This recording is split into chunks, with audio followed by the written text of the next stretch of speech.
Okay, hi everyone. So I'm recording this lecture specifically for YouTube. I'm going to upload some regular batch chapters of process costing, contract costing, and if possible, joint product by product on YouTube for free. The entire lectures along with question banks. Okay, question banks contain a lot of questions. The lectures are going to be in simple English, so language should not be a barrier. Okay. So after this, second, third lecture will be from the regular batch, which is in complete English as well. But in this first lecture, I'll just give you an introduction to process costing so that from second lecture, we can start solving questions. Okay, so just concentrate. First of all, you must know, you must have studied in first chapter of costing, that there are something called as methods of costing and something called as techniques of costing. Okay, what are techniques of costing? In our syllabus, we study three main techniques: absorption costing,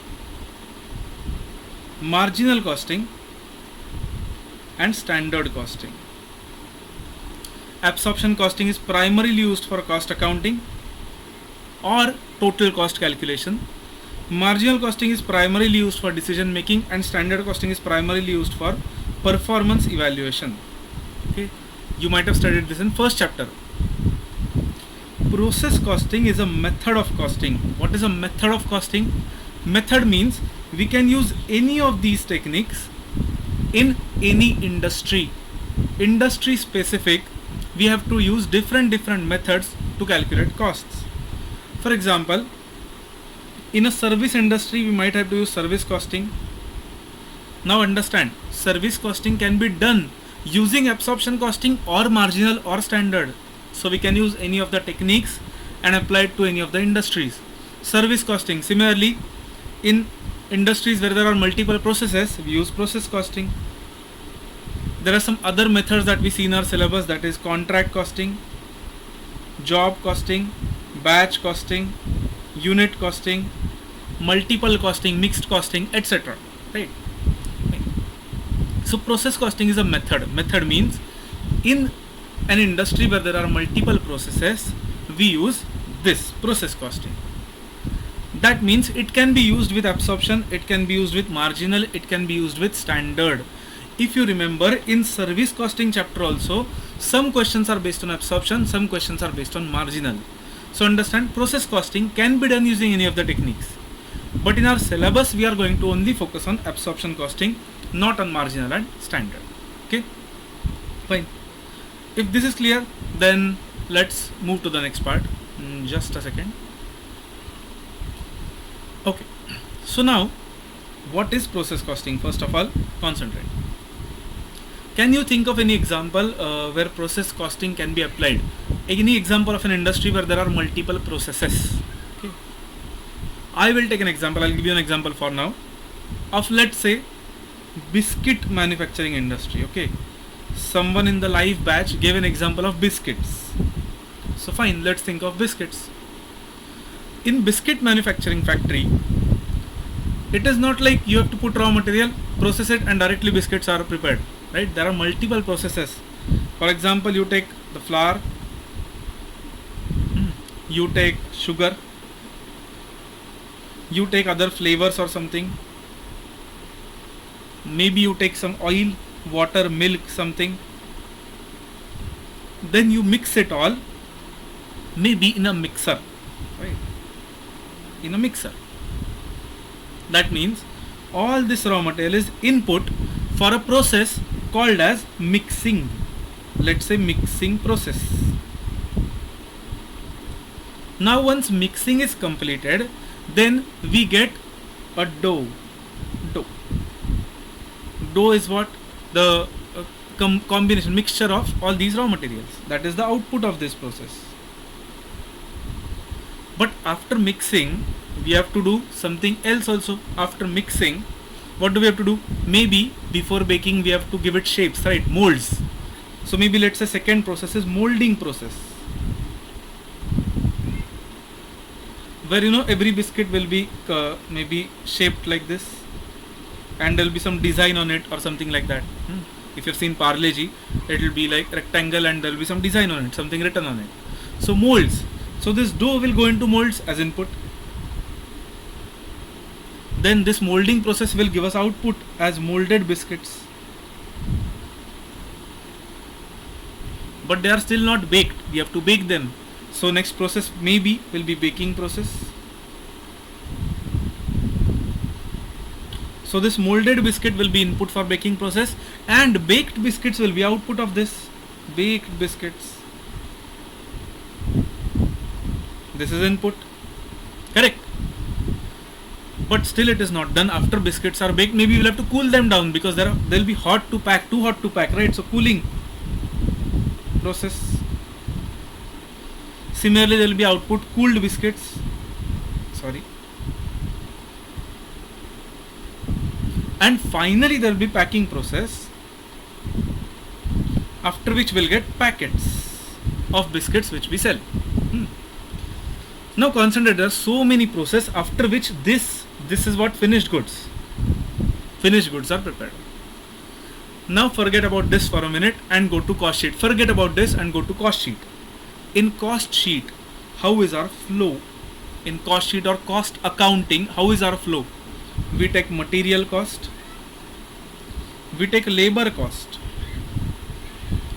to get prime cost, then we take factory overheads to get factory cost or cost of production. Sometimes we add this also, admin overheads. But before that we transfer this, if you know, material, labor, fixed overheads, we transfer it all to one account. Which account, can anyone tell me? We transfer it all to WIP control account. WIP control account. So here we write material, labor, factory overheads. Then maybe there is some opening WIP. Maybe there is some closing WIP.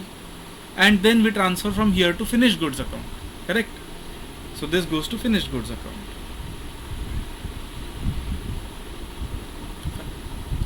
Now understand, up to now we have studied only this in the chapter of cost accounting. Now in process costing, what we are going to do is we are going to divide this WIP control account into multiple parts. This WIP, work in progress, will divide it as process 1, process 2, process 3, process 4 and so on. That means what will happen? First raw material and some labor will go to process 1, which is mixing process. From process 1 it will not go to finished goods, it will go to process 2. Then it will go to process 3, process 4, process 5, and then ultimately it will go to finished goods.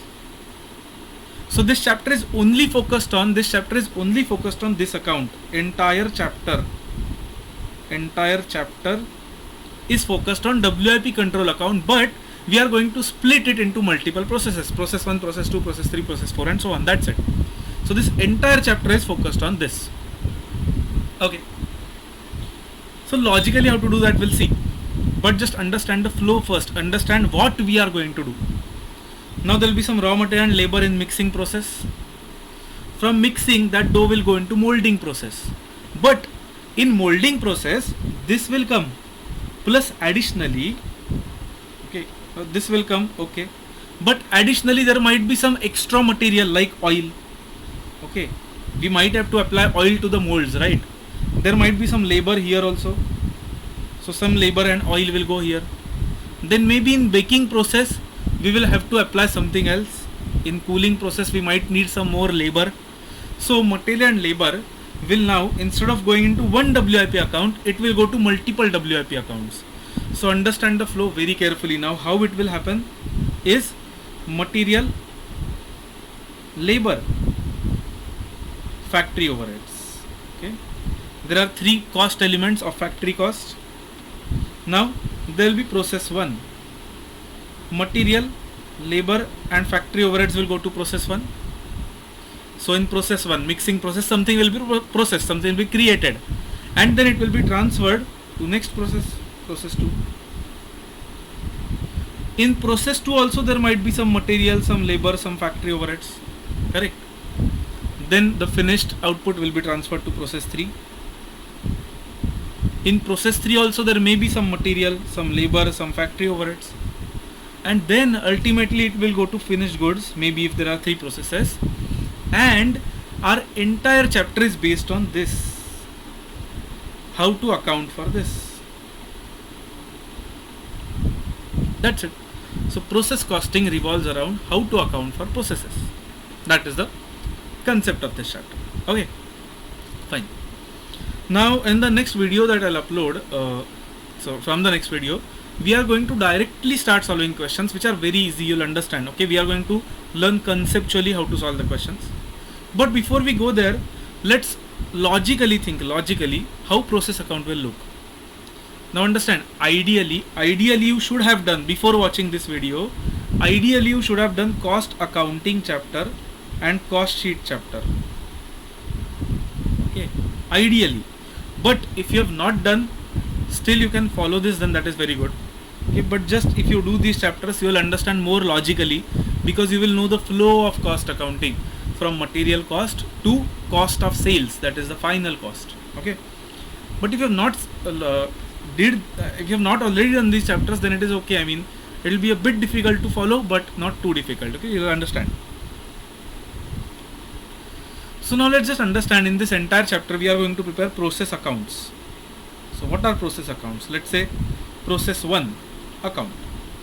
What is process 1 account? Let's see. Let's say we have a furniture manufacturing factory, furniture.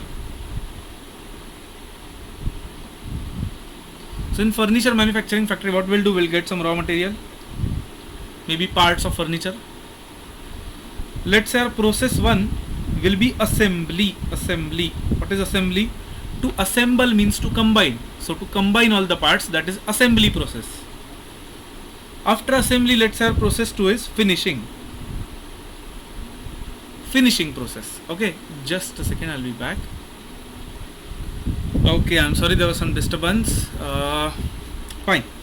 So I was saying, we have a furniture factory and let's say there are 2 processes.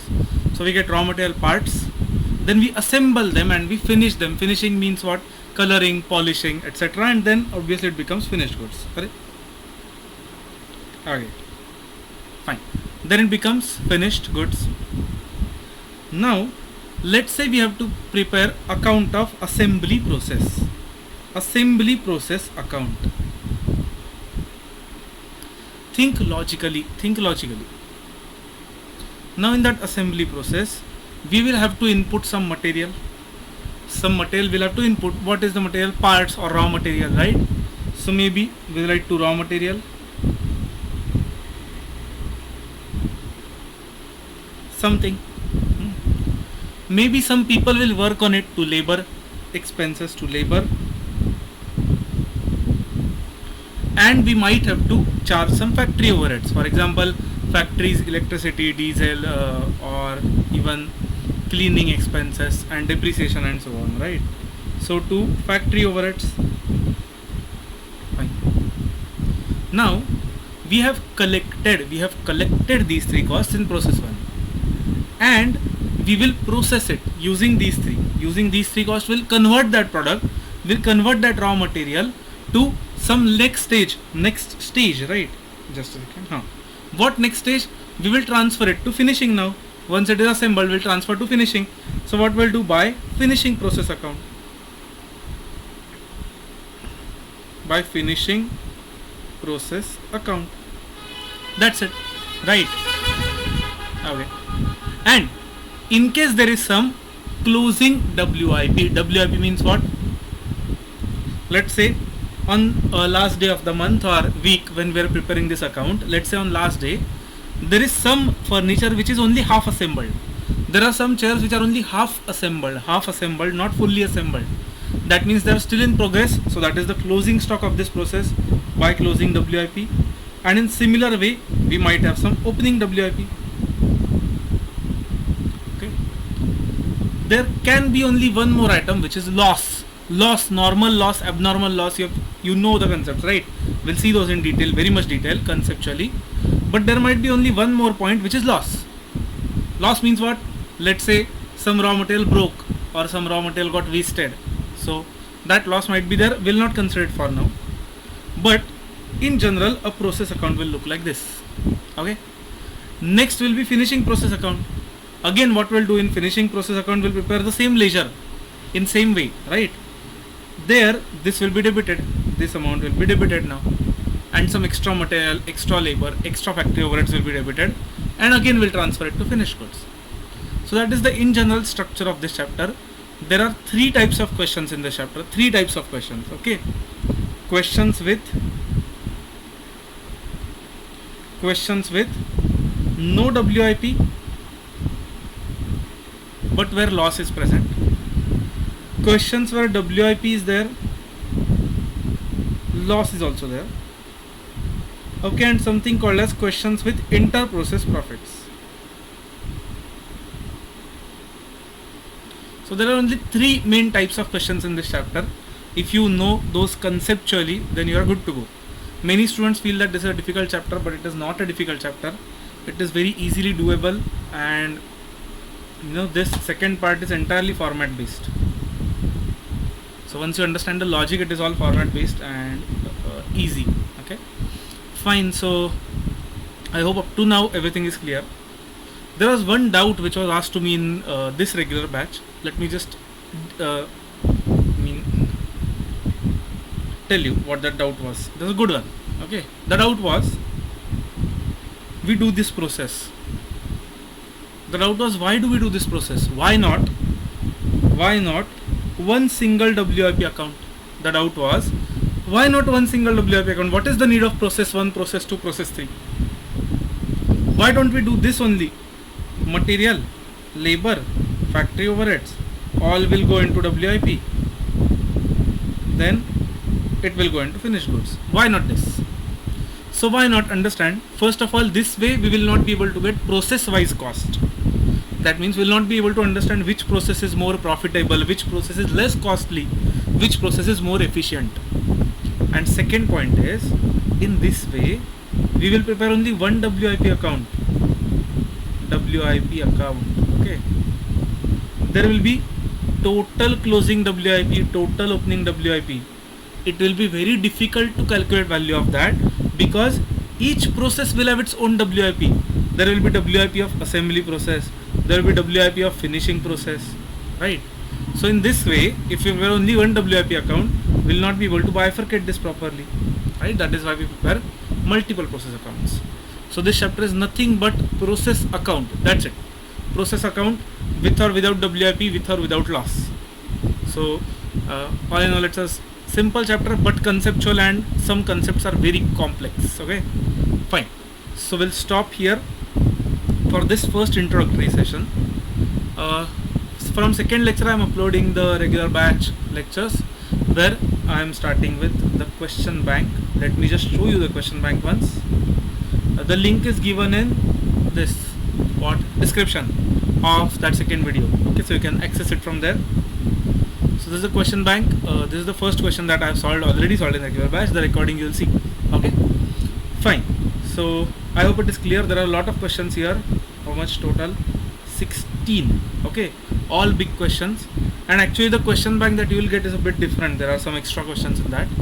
Okay, this is the old question bank that I have on iPad. The question bank you'll get is a bit bigger. Okay, fine. Okay, then let's stop here for today. See you all in next lecture. If you have any doubt, let me know in comments. Okay, bye everyone.